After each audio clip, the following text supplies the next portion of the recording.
Mes turime tūkstančius idėjų. Tačiau ar jos visos gali sukurti inovatyvų produktą, technologijomis ir žiniomis grįstą verslą?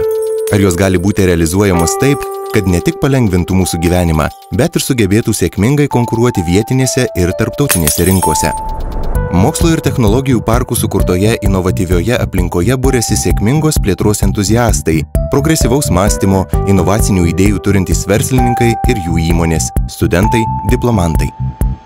Realizuojant idėjas, mokslo ir technologijų parkai ir inovacijų centrai nukreipia pas reikiamus ekspertus, konsultuoja verslo valdymo klausimais, taip pat padeda surasti ir finansavimo bei paramos būdus, pasiūlo naujausias ir pažangiausias technologijas, gamybos ir realizacijos partnerius.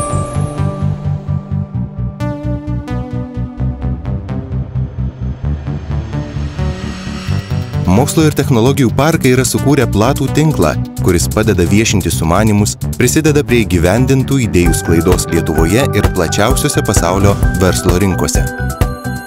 Taip inovatyvios idėjos paverčiamos pelningu verslu.